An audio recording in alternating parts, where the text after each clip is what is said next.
It starts quietly, in a place most people never think about, a place that works without praise, without applause, without ever asking for recognition, a biological universe curled inside your abdomen, shaping the way you digest food, the way you think, the way you feel, the way you heal, a universe that has been speaking to you for years, but only in whispers, through bloating, fatigue, cravings, brain fog, anxiety, and the subtle sense that something inside you is not at peace.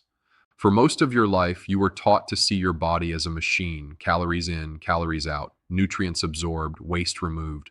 You were taught to see food as fuel, digestion as a routine chore, your stomach as a passive container. But none of that is true, not even close. Inside you lives a community of trillions of microorganisms, an entire ecosystem, more vast than all the stars in the Milky Way. They are not passengers. They are participants, architects, translators, chemical engineers, decision makers that constantly shape your biology in ways you've never been told. And this is where the story of your discomfort begins.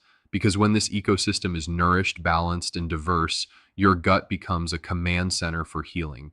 But when it's starved, stressed, or inflamed, the signals it sends ripple outward into every system of your body. The bloating isn't random. The fatigue isn't laziness. The cravings aren't weakness. These are messages, pleas, from a neglected internal world asking for the one thing it needs to restore itself, nourishment in its truest form. You may have tried to fix your health by eating healthy. You cut back on junk food, swapped sodas for smoothies, added salads, avoided sugar, tried supplements, maybe even fasted. On paper, you're doing everything right. Yet your gut still feels unsettled, swollen, reactive, easily irritated. And the question you ask yourself, the question so many people whisper late at night, is why? Why do I still feel this way when I'm trying so hard? The answer lies in the difference between eating healthy and feeding your microbiome. They are not the same thing, not even close. Your gut doesn't thrive on the idea of health. It thrives on the raw materials that health is built from. It depends on fiber, not as a number on a nutrition label, not as a way to stay regular, but as a biological signal. A message, food for your microbes, so they can create the compounds that actually heal you. Compounds like short-chain fatty acids, especially butyrate, which strengthen the gut lining, calm inflammation, support the immune system, and help your brain feel grounded and clear. Butyrate is one of the most powerful healing molecules your body can access. Yet you cannot make it on your own. Only your gut microbes can, and they can only make it from one thing, fiber. This is where modern life quietly disrupts everything. Ultra-processed foods are engineered for taste, not microbiome nourishment. Stress depletes the gut like a drought draining a forest. Sedentary habits slow digestion, sleep deprivation destabilizes hormones, and endless stimulation overloads the gut-brain connection. Even when you try to eat clean, the diversity your gut needs may still be missing. A salad made from the same three vegetables every day cannot rebuild an ecosystem. Smoothies made from the same fruits cannot reintroduce lost species. A diet that looks disciplined on the outside can still be barren on the inside. The truth is simple. Your body is not confused. It is not malfunctioning. It is responding to the signals you send it. Every meal, every night of sleep, every burst of stress, every habit repeated thousands of times. Your symptoms are not signs of failure. They are signs of adaptation, signs of survival, and none of them are permanent. Because the gut is not fragile, it is not broken, it is responsive, intelligent, and always willing to heal when given the chance. Microbes regenerate, enzymes adapt, inflammation calms, the gut lining repairs itself with the materials you provide. Every day, every meal, every choice sends instructions to your biology. Food is not fuel, food is information. And right now, your gut is waiting for a different message. It doesn't ask for perfection. It doesn't ask for restriction. It doesn't ask for rules or guilt or extremes. It asks for diversity, for the colors of plants, the fibers that microbes feast on, the fermented foods that whisper microbial wisdom into your system, the habits that signal safety instead of stress. It asks for the patience to grow stronger slowly, the way ecosystems naturally do. You are not at war with your gut. You are in conversation with it. And bloating is not the enemy. It is the echo of a system working overtime with too few resources. Your gut is trying to protect you, not punish you. It is trying to adapt, not rebel. It is trying to communicate, not inconvenience you. And once you learn how to listen, everything changes. The story of your gut is also the story of your past. Every meal you've ever eaten, every moment of stress, every night of disrupted sleep, every antibiotic, every period of restriction or overeating, your microbiome remembers it all. Not with judgment, but with adaptation. It shifts, reshapes, reorganizes itself based on the environment you create. And like any ecosystem, its strength lies not in uniformity, but in diversity. Diversity is resilience. Diversity is stability. Diversity is the biological equivalent of armor. When your gut loses its diversity, it becomes fragile. One group of microbes overgrows, another disappears, and suddenly your internal world functions like a city where half the workers didn't show up. Waste piles up, roads clog, communication breaks down. The immune system grows confused, responding too aggressively or not enough. Hormones wobble, cravings intensify, even your mood begins to fluctuate because the gut doesn't just digest food, it helps regulate serotonin, dopamine, GABA, and other chemical messengers that affect how grounded, hopeful, and emotionally stable you feel.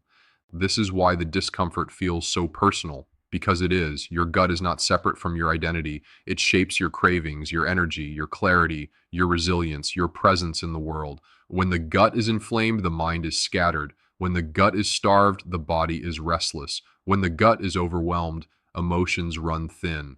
These experiences don't happen in isolation. They happen in conversation across the gut-brain axis, a superhighway of nerves, hormones, and chemical signals connecting your microbiome to your mind. But this connection also means something hopeful. When you nourish your gut, you nourish your mind.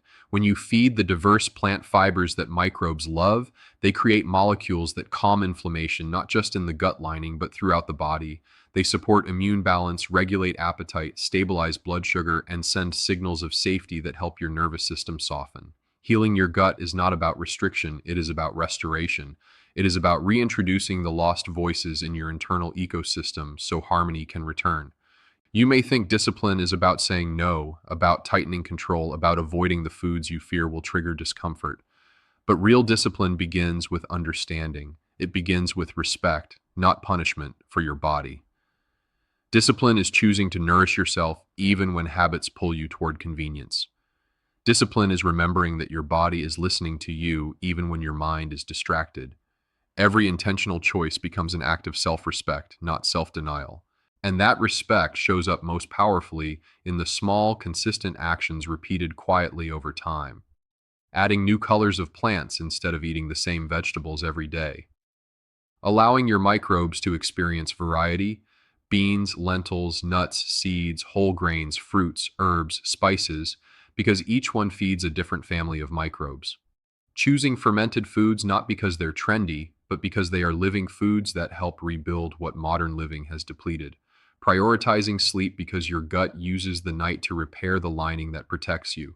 Managing stress not as an indulgence, but as a biological necessity, because cortisol disrupts the microbiome as surely as a storm disrupts a coastline.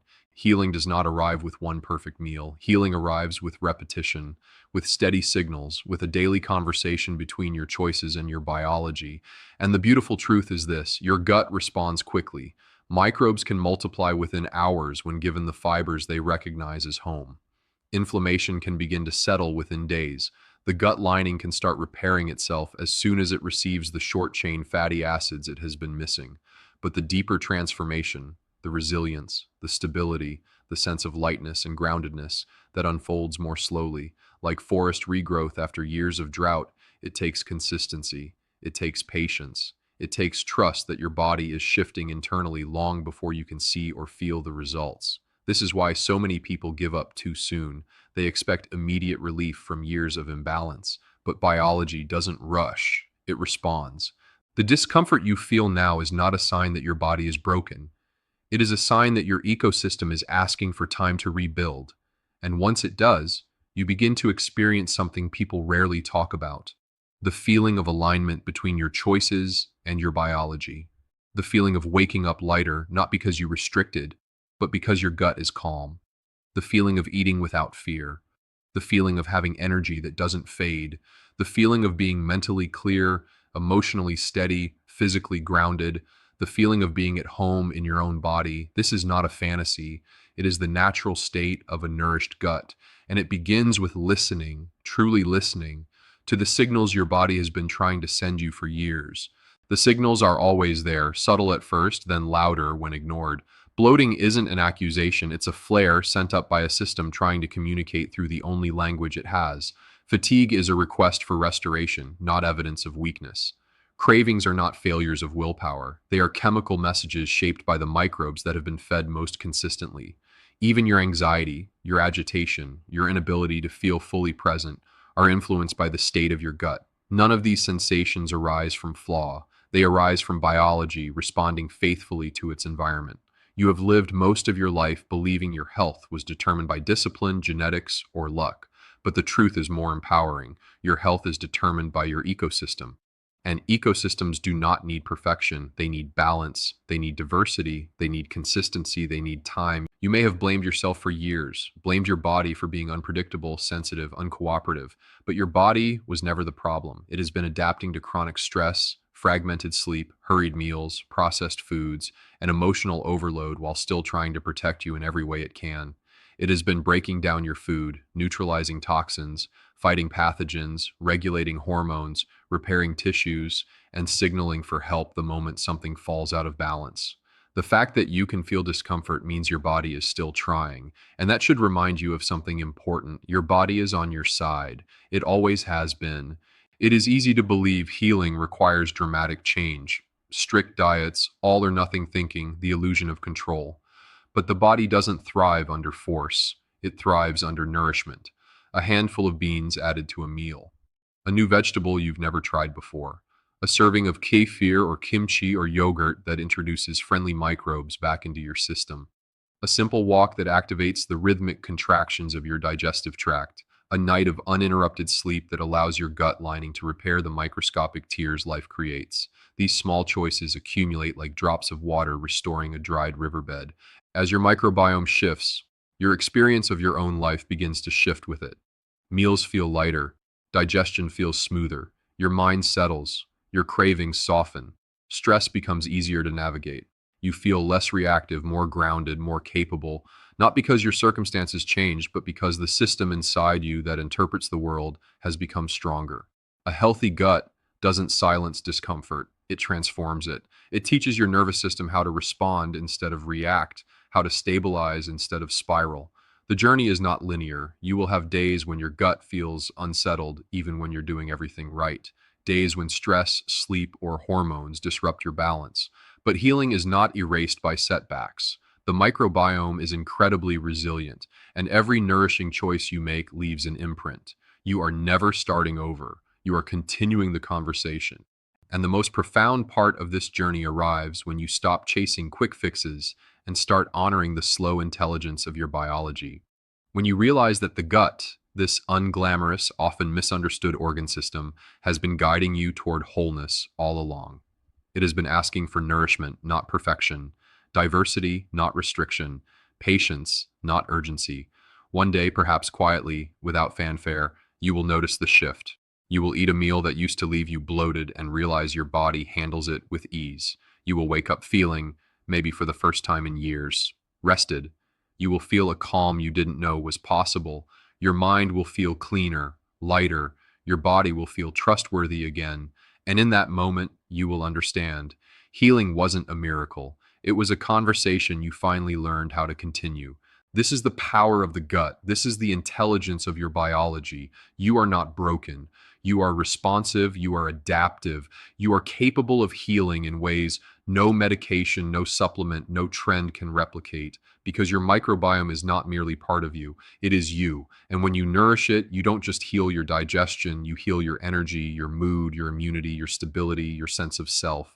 Your gut is ready to heal. It always has been. And now you're finally giving it the chance. Quietly, patiently, faithfully, your body responds to the signals you send it. Food is information, biology listens, and long-term health, the grounded, clear, steady kind of health that feels like coming home to yourself, is built through small choices repeated with intention. You are not running out of time. You are not too far gone. You are not stuck. You are rebuilding. You are recalibrating. You are awakening the ecosystem within you. And the future of your health begins exactly where you are with the next small act of nourishment you choose.